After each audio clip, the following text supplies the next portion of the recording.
Dubbaka municipal ఎన్నికలకు సంబంధించి ఒక కీలక నిర్ణయం తీసుకునే పరిస్థితుల్లో నేను బీఆర్ఎస్ పార్టీ దుబ్బాక మున్సిపాలిటీ అధ్యక్షునిగా రాజీనామా చేస్తున్నాను.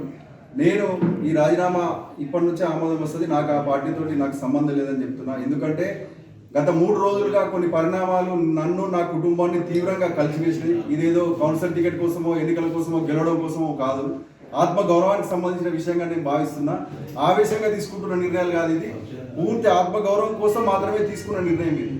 నేను టికెట్ ఆశించడంలో తప్పు లేదు, టికెట్ కోసం నేను ముందుండడంలో తప్పు లేదు.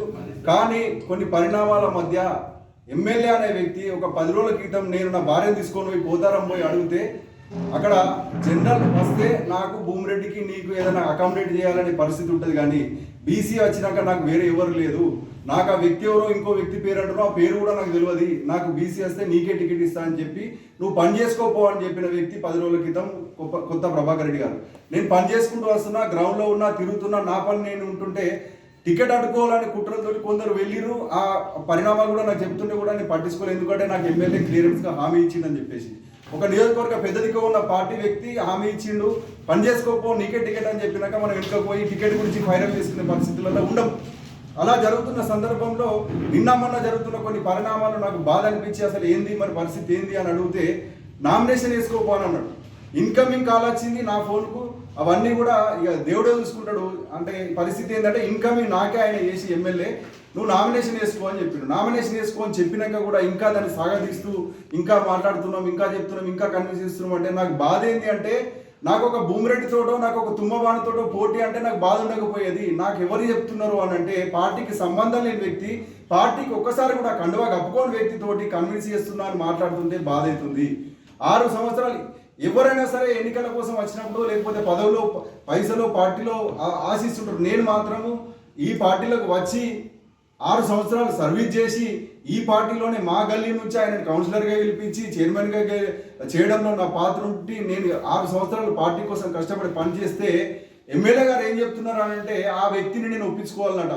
నా బతుకు నేను పార్టీకి పని చేసుకుంటూ నేను వస్తుంటే నాకు బాసు పార్టీయో కేసీఆర్ హరీష్ రావు కాదు, ఆ భూమిరెడ్డి అనే వ్యక్తి అంత భూమిరెడ్డి దగ్గర పోయి ఒప్పించుకోవాలని అంటున్నాను. అంటే నా బతికేందన్నా నేను వాళ్ళని ఒప్పించుకోవాలని అయినా కానీ నా భార్యను తీసుకొని పోయి వాళ్ళ ఇంటికి పోయి మాట్లాడినా. ఆ తర్వాత నిన్న కూడా వెళ్ళి మా మిత్రులతో పోయి మాట్లాడుతుంటే ఆ మాజీ చైర్మన్ గన్నె వనిత భూమిరెడ్డి గారు ఏం మాట్లాడుతున్నారు అంటే నేను ఇంకా చైర్మన్ నేను దుబ్బాకకు ఆ వార్డు నాది, నేను ఇట్లా నూనె పోస్తే ఎత్తుకునేటట్టు అభివృద్ధి చేసుకున్న ఆ వార్డుని ఇంకా 1వ వార్డు ఆయనకు ఆ సిట్టింగ్ ఆయనకు టికెట్ పారేసిరు.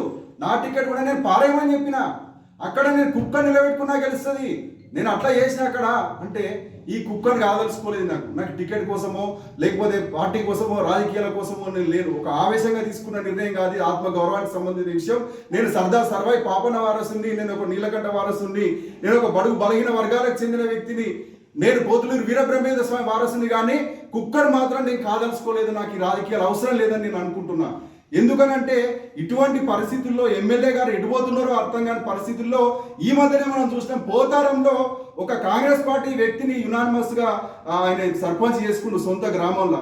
ఇప్పుడున్న పరిస్థితుల్లో దుబ్బాక మున్సిపాలిటీ ఎన్నికల్లో ఏం జరుగుతుందంటే కొందరు దొంగలు ఇన్ఛార్జీలుగా వచ్చి డబ్బు సంచులు మూటలు మోసుకుంటూ చైర్మన్ ఆశాభావుల దగ్గర డబ్బులు తీసుకొని మిగతా వాళ్ళని గొంతులు కోసే పరిస్థితుల్లో ఉండి చూస్తున్నారు. కానీ జరుగుతున్న పరిస్థితులు ఏంటంటే రాజ్యాంగబద్ధ పదవిలో ఉన్నటువంటి ఒక వ్యక్తి కూడా దీంట్లో ఇన్వాల్వ్ అవుతుండ్రు రాజకీయాల్లో.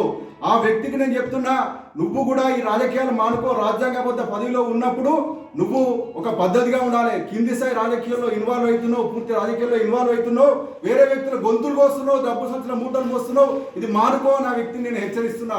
మిగతా ఇన్ఛార్జీలు కానీ మిగతా వ్యక్తులు కానీ ఎవరికి వాళ్ళు కొమ్ము కాసుకుంటూ దుబ్బాక అంటే ఒక బీసీ మహిళా చైర్మన్గా వస్తే బీసీలందరినీ తొక్కి పారేసి అసలు బీసీ స్థానాల 4 స్థానాలను కూడా బీఆర్ఎస్ పార్టీ గెలవలేని దుస్థితికి తీసుకుపోయారు.